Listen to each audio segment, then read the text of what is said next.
Vice Admiral Sean Buck, the current superintendent of your United States Naval Academy in Annapolis, Maryland.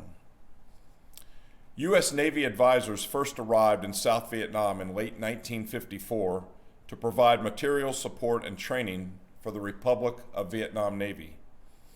As conflicts in the country continued to mount in the early 1960s, so did the efforts of the United States Navy. Following the passage of the Gulf of Tonkin Resolution, direct actions against North Vietnam increased significantly, with U.S. Navy assets performing an extensive array of missions.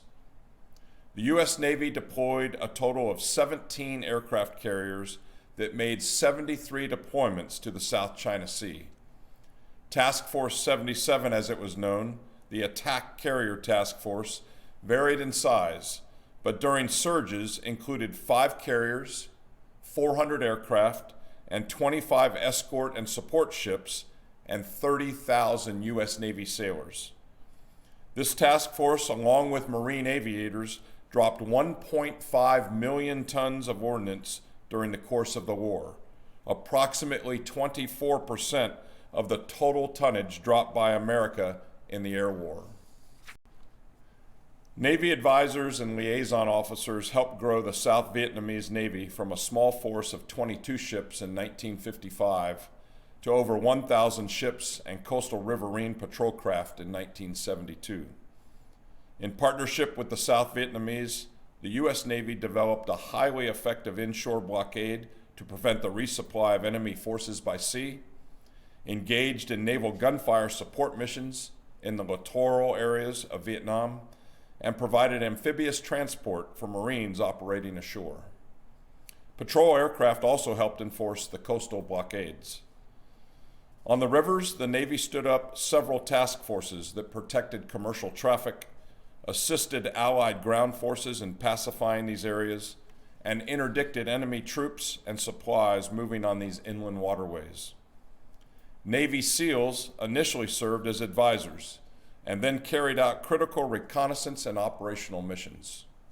The Seabee presence in Vietnam grew from 1 battalion of 600 in 1965 to over 10,000 Seabees. The Seabees built helicopter pads, airfield runways, and hangars at Chu Lai, Da Nang, and Phu Bai. They also built port facilities, maintained vital roads, and erected thousands of bridges. Navy medicine also played a key role, serving not only in the station hospitals and aboard ship, but as the corpsmen and doctors assigned to United States Marine Corps ground units.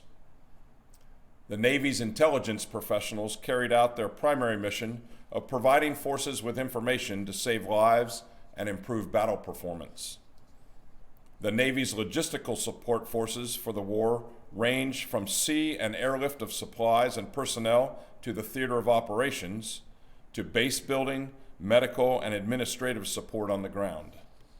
Much of the material assistance provided to the Vietnamese people came by sea, as did 99% of the ammunition and fuel and 95% of the supplies, vehicles, and construction resources required for the war effort.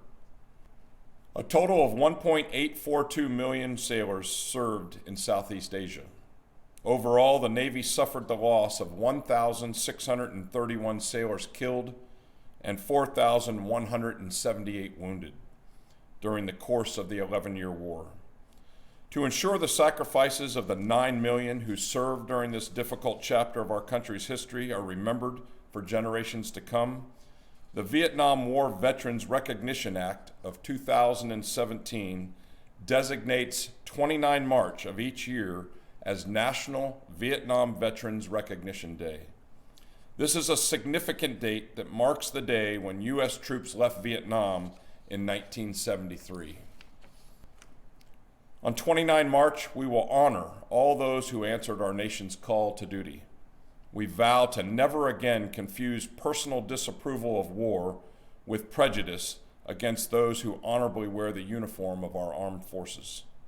We reaffirm one of our most fundamental obligations: to show all who have worn the uniform of the United States the dignity and respect they deserve, and to honor their sacrifice by serving them as well as they served us.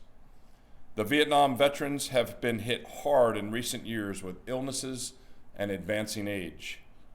With conviction, our nation pledges our enduring respect, our continuing care, and our everlasting commitment to all Vietnam veterans.